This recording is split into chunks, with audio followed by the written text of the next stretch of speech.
Hello everyone, let's distress some photos today. I'm going to show you a quick and easy way to add some aging to your photos using stuff you might have in your craft supplies. For this project, I am using the Timholtz Found Relatives portraits, but you can use photos that are on photocopy paper or even printed images. If you're using printed images, just be sure to add a layer of clear gesso over the top to keep the ink from bleeding. Also, just make sure that your image has space around the subject that you can use to add your effects to. Here's everything I'm using. Distress paint and pumice stone, a brayer, paintbrush or dauber. Vintage tape. I have a video on how I create my vintage tape. You can find a link to that video in the description box. Alcohol ink. A pair of scissors and sanding discs.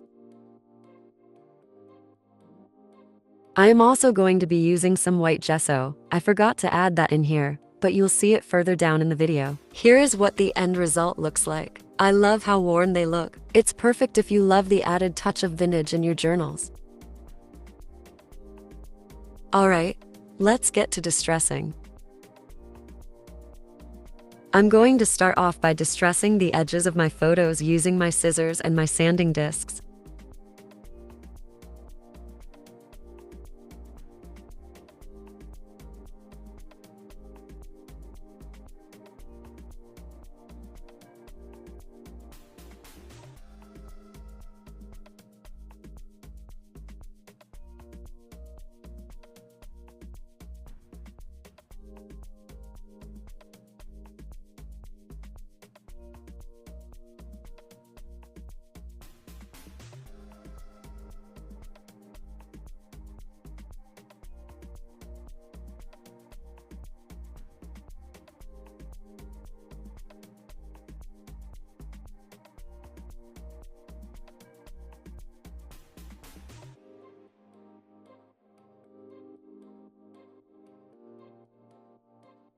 Now switching to my sanding disc, I like to allow the grit on the sandpaper to do its thing. I'm just going in circular motions around the corners of the photo.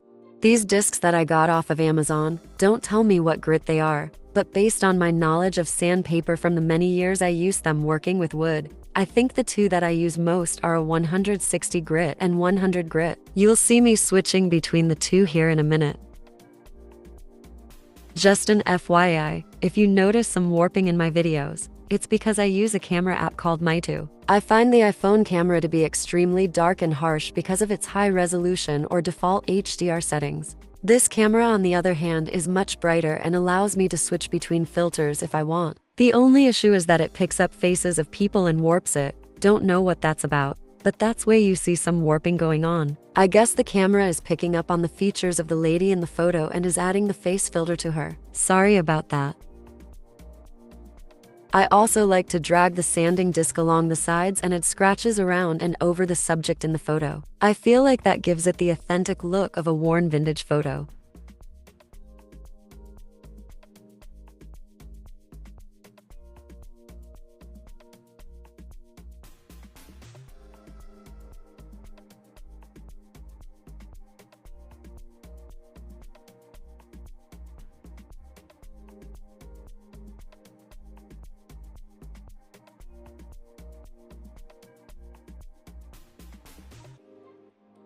I'm now going to lightly ink around the edges, not too much because I still want there to be a bit of that white contrast from that lifted paper.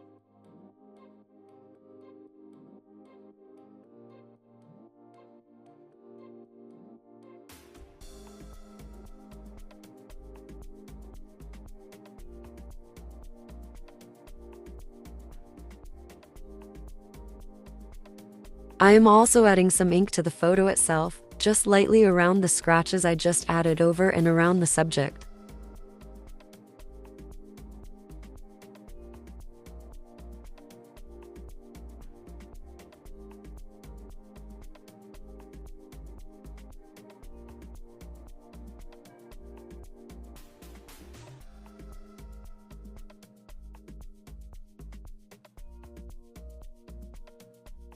I'm now going to place down some of my vintage tape. Try not to go over the subject in the images, just around the sides and the corners of the photos.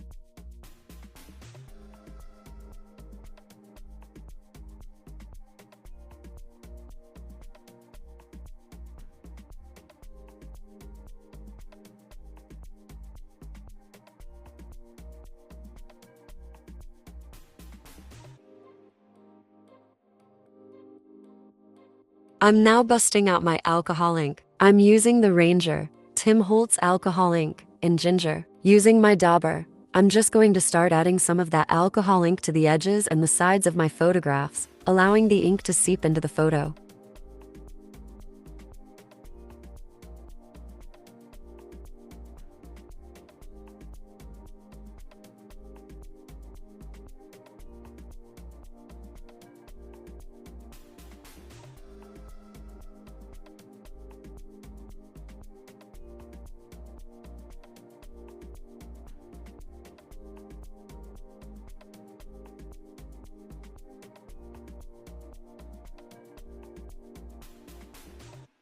With whatever ink is left on my dauber, I'm also adding some over and around the subject in the photo, just to bring it all together nicely.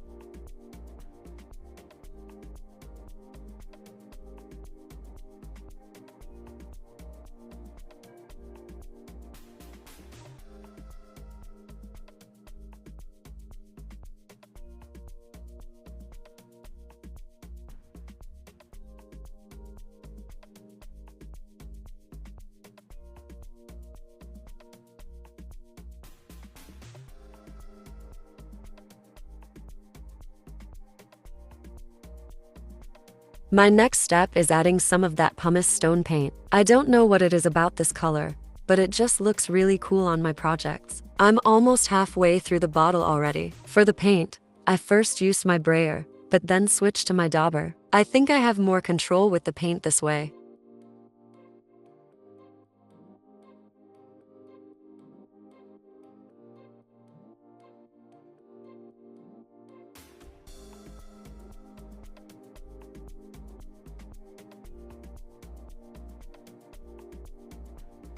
I like to gently dab my paint over that layer of alcohol ink and in some other spots that look empty to me, just to add a bit of texture and color to the overall photo. It's a small step in the process, but I think it makes a huge impact in the end. Feel free to skip this step completely, if you'd like.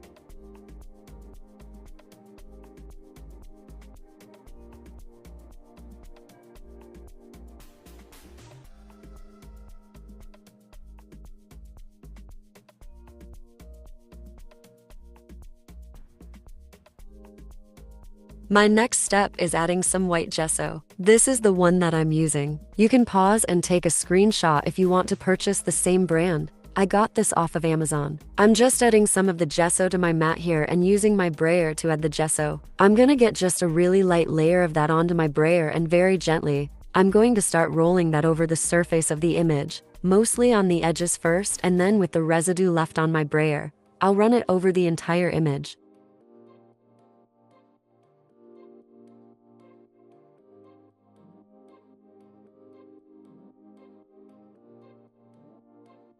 I'm using my dauber to blend or pick some off the spots that I don't want the gesso on.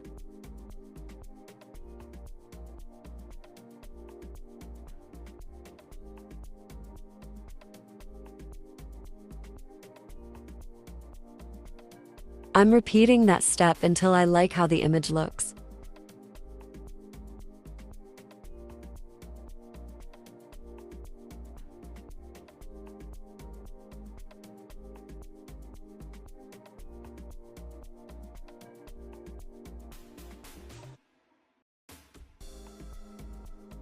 And finally, my last step would be stamping. I like to use really tiny stamps for these because I think they look the best. I'm going to stamp over any of the empty spaces left on my photograph.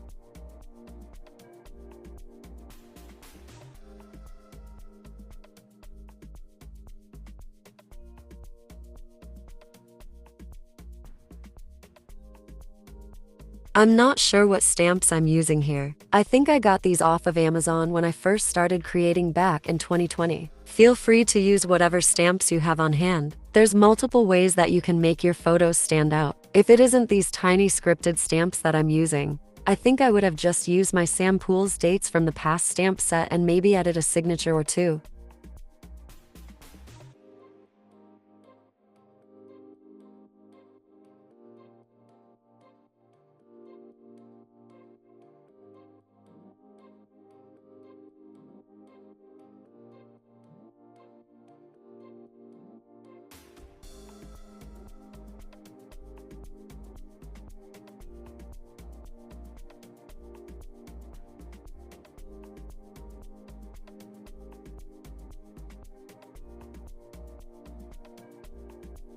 And just like that, we're all done. You now have really nice vintage photographs that you can add to your journals and other projects. I hope you enjoyed watching. Let me know your thoughts in the comments. And as always, stay creative.